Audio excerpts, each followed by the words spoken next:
Hi friends, ഏവർക്കും കുഞ്ചൂസ് കിച്ചണിലേക്ക് സ്വാഗതം. എല്ലാവർക്കും സുഖമെന്ന് കരുതുന്നു. ഇന്നത്തെ നമ്മുടെ റെസിപ്പി ചിക്കൻ മക്രോണി പാസ്തയാണ്. അപ്പം നമുക്ക് വീഡിയോയിലേക്ക് പോകാം. വീഡിയോയിലേക്ക് പോകുന്നതിന് മുമ്പായിട്ട് എൻ്റെ ചാനൽ ആദ്യമായിട്ട് കാണുന്ന കൂട്ടുകാരുണ്ടെങ്കിൽ പ്ലീസ് എല്ലാവരും ഒന്ന് സപ്പോർട്ട് ചെയ്യണം. എന്നെ എൻ്റെ വീഡിയോസൊക്കെ ഫ്രണ്ട്സിനും ഫാമിലിക്കും ഒക്കെ ഒന്ന് ഷെയർ ചെയ്ത് കൊടുക്കണം. അപ്പം നമുക്കിനി ഡീറ്റെയിൽ ആയിട്ട് വീഡിയോയിലേക്ക് പോകാം. അപ്പം ഞാൻ അതിനായിട്ട് ഒരു 2 ചിക്കൻ്റെ ബ്രസ്റ്റ് എടുത്തിട്ടുണ്ട്. അത് ഞാനിങ്ങനെ ചെറിയ പീസായിട്ട് കട്ട് ചെയ്തിട്ട് ഉപ്പും മഞ്ഞളും കുരുമുളകും ഇട്ട് വേവിക്കാനായിട്ട് വെച്ചിരിക്കുവാണ്. അപ്പോൾ ഇനി ഇത് ഇവിടെ ഇരുന്നൊന്ന് വേവട്ടെ. അപ്പം നമ്മൾ ചിക്കൻ അപ്പുറത്ത് മാറ്റി വെച്ചിട്ട് ഞാനിവിടെ ഒരു പാത്രത്തിൽ വെള്ളം വെച്ചിട്ടുണ്ട്. ഇനി വെള്ളത്തിലേക്ക് നമുക്കൊരു 1/2 ടീസ്പൂണ് ഉപ്പ് ചേർത്ത് കൊടുക്കാം.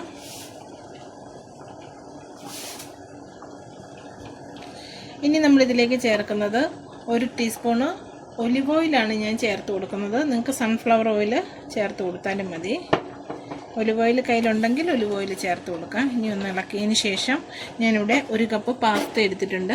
പാസ്ത നമുക്ക് വെള്ളത്തിലേക്ക് ചേർത്ത് കൊടുത്ത് ഒന്ന് ഇളക്കി ഒന്ന് വേഗം വെക്കാം.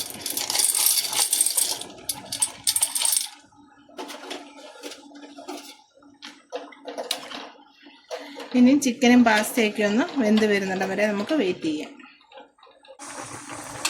അപ്പോൾ നമ്മുടെ മക്രോണി ഇവിടെ റെഡി ആയിട്ടുണ്ട്. നല്ല വെന്ത് വന്നിട്ടുണ്ട്. നമുക്കിനി ഇതിനകത്തുനിന്ന് വെള്ളം ഒന്ന് ഊറ്റിയെടുക്കാം. അപ്പോൾ നമ്മുടെ ചിക്കനും ഇവിടെ വെന്തിട്ടുണ്ട്. ഇനി നമുക്ക് ഈ ചിക്കനൊക്കെ ഒന്ന് ചെറിയ പീസായിട്ടൊന്ന് അരിഞ്ഞെടുത്തുകൊണ്ട് വരാം. അപ്പം നമ്മുടെ ചിക്കൻ തേണ്ട അരിഞ്ഞെടുത്തുകൊണ്ട് വന്നിട്ടുണ്ട്. ഇങ്ങനെ ചെറിയ ചെറിയ പീസുകളായിട്ടാണ് അരിഞ്ഞെടുത്തിരിക്കുന്നത്. ഇനി നമുക്കിത് മാറ്റി വെച്ചിട്ട് ഞാനൊരു പാൻ ഇവിടെ വെച്ചിട്ടുണ്ട്. അതിനകത്തൊരു 1.5 ടീസ്പൂണ് ഓയിൽ ചേർത്ത് കൊടുത്തിട്ടുണ്ട്. ഞാൻ സൺഫ്ലവർ ഓയിലാണ് ഒഴിച്ച് കൊടുത്തിരിക്കുന്നത്. അപ്പം നമ്മുടെ എണ്ണ തേണ്ട ചൂടായി വന്നിട്ടുണ്ട്. ഞാൻ അതിലേക്ക് ആദ്യം ഒരു 2 അല്ലി വെളുത്തുള്ളി ചെറുതായിട്ട് അരിഞ്ഞു വെച്ചിട്ടുണ്ട്. അത് ചേർത്ത് കൊടുക്കുകയാണ്. അതിനുശേഷം നമ്മൾ ചേർത്ത് കൊടുക്കുന്നത് ഒരു ചെറിയ പീസ് ഇഞ്ചി പൊടിയായിട്ട് അരിഞ്ഞതാണ്. ഇതൊന്ന് ഇളക്കി കൊടുക്കാം. അതിനുശേഷം നമ്മൾ ചേർത്ത് കൊടുക്കുന്നത് ഒരു സവോള പൊടിയായിട്ട് അരിഞ്ഞു വെച്ചിട്ടുണ്ട്. അത് ചേർത്ത് കൊടുക്കാം.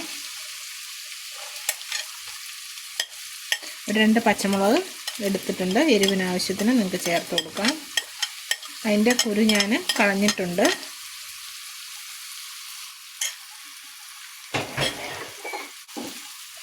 ഇനി ഇതൊന്ന് ഇളക്കി കൊടുത്ത് ഇതൊന്ന് വാടി വരുന്നിടം വരെ നമുക്കൊന്ന് വെയിറ്റ് ചെയ്യാം.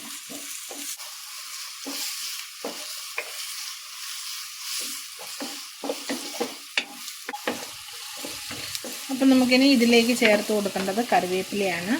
കുറച്ച് കറിവേപ്പില എടുത്തിട്ടുണ്ട്. അതുകൂടി ഞാൻ ഇതിലേക്ക് ചേർത്ത് കൊടുത്തു.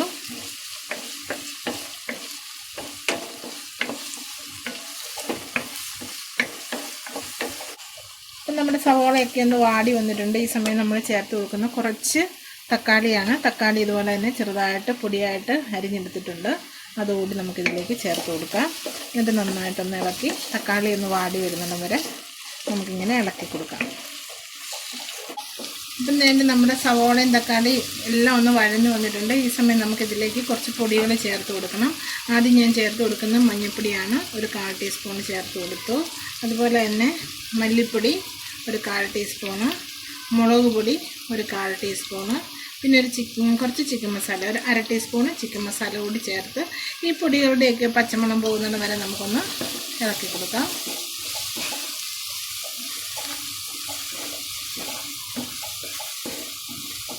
അപ്പം തന്നെ നമ്മളുടെ മസാലയൊക്കെ ഒന്ന് എണ്ണയിലൊക്കെ ഒന്ന് മൂത്ത് വന്നിട്ടുണ്ട്. ഈ സമയം നമ്മൾ നേരത്തെ വേവിച്ച് ചിക്കൻ്റെ സ്റ്റോക്ക് ഉണ്ടല്ലോ, അത് നമുക്ക് ഇതിനകത്ത് കുറച്ചൊന്ന് ഒഴിച്ചു കൊടുത്ത് ഈ ഗ്രേവി ഒന്ന് തിളപ്പിക്കാം നമുക്ക്.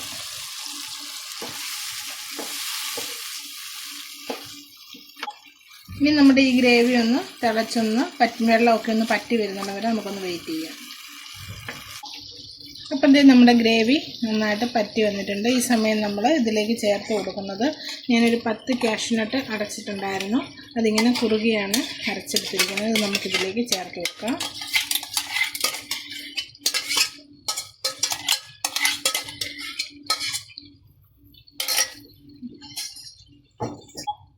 ഇനി ഇത് നമുക്ക് നന്നായിട്ടൊന്ന് മിക്സ് ചെയ്യാം.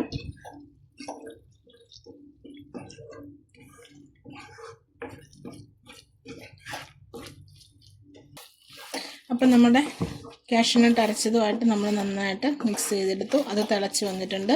ഇനി നമുക്ക് ഇതിലേക്ക് ചേർത്ത് കൊടുക്കേണ്ടത്, അപ്പോൾ ഇനി ഞാൻ എടുത്തിരിക്കുന്നത് കുറച്ച് തേങ്ങാപ്പാലാണ്. അത് നമുക്കിതിലേക്ക് ചേർത്ത് കൊടുക്കാം. ഏകദേശം ഒരു 1/4 കപ്പോളം ഞാൻ ചേർത്ത് കൊടുത്തു. നമുക്കിതൊന്ന് ഇളക്കി നോക്കാം.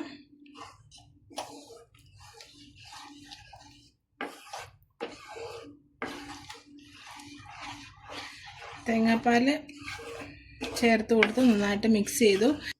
അപ്പം നമ്മുടെ സോസ് ഇവിടെ റെഡി ആയിട്ടുണ്ട്. നമുക്ക് സോസിലേക്ക് ഉപ്പ് ചേർത്ത് കൊടുക്കാം. ഉപ്പ് നമ്മൾ ചേർത്തിട്ടില്ലായിരുന്നു. ഇനി നമുക്ക് നന്നായിട്ടൊന്ന് മിക്സ് ചെയ്യാം. നമ്മളിതൊക്കെ ചേർക്കുന്ന സമയത്ത് നമ്മുടെ ഫ്ലെയിം നന്നായിട്ട് കുറച്ച് വയ്ക്കണം.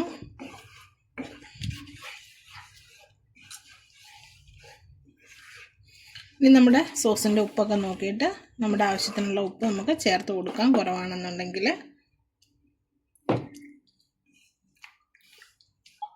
അപ്പോൾ ഇനി നമ്മളിതിലേക്ക് ചേർത്ത് കൊടുക്കുന്നത് നമ്മൾ നേരത്തെ വേവിച്ച് വെച്ചിരുന്ന പാസ്തയാണ്. അത് നമുക്ക് കുറേശ്ശെ ഇതിലേക്ക് ചേർത്ത് കൊടുക്കാം.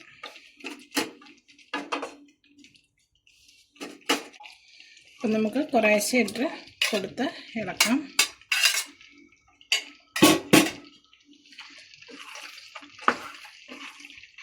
സോസൊക്കെ എല്ലായിടത്തും ആവുന്നത് പോലെ നമുക്കൊന്ന് ഇളക്കി കൊടുക്കാം. അപ്പം നമ്മൾ സോസിനകത്ത് പാസ്തയൊക്കെ നന്നായിട്ട് ഇളക്കി എടുത്തിട്ടുണ്ട്. ഇനി നമ്മളിതിലേക്ക് ചേർത്ത് കൊടുക്കുന്നത് നമ്മൾ നേരത്തെ വേവിച്ച് കട്ട് ചെയ്ത് വെച്ചിരുന്ന ചിക്കനാണ്. അതുകൂടി ഇതിലേക്ക് ചേർത്ത് കൊടുക്കുവാണ്.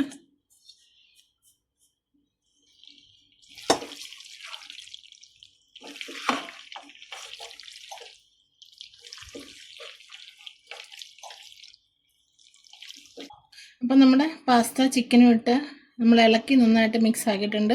ഇനി അവസാനമായിട്ട് നമ്മൾ കുറച്ച് മല്ലിയിലയാണ് ഇതിലേക്ക് ചേർത്ത് കൊടുക്കുന്നത്. മല്ലിയില ചേർത്ത് നമുക്ക് നന്നായിട്ടൊന്ന് ഇളക്കി ഒന്ന് യോജിപ്പിക്കാം. അപ്പം നമ്മുടെ പാസ്ത ഇവിടെ റെഡി ആയിട്ടുണ്ട്. ഇനി നമുക്ക് ഫ്ലെയിം ഓഫ് ചെയ്യാം. നിങ്ങളെല്ലാവരും ഇതൊക്കെ ഒന്ന് ട്രൈ ചെയ്യണം. വീഡിയോസൊക്കെ കാണണം. ഫ്രണ്ട്സിനൊക്കെ ഒന്ന് ഷെയർ ചെയ്യണം. അപ്പോൾ ഇനി പുതിയൊരു വീഡിയോ ആയിട്ട് വരുന്നിടം വരെ എല്ലാവർക്കും നന്ദി.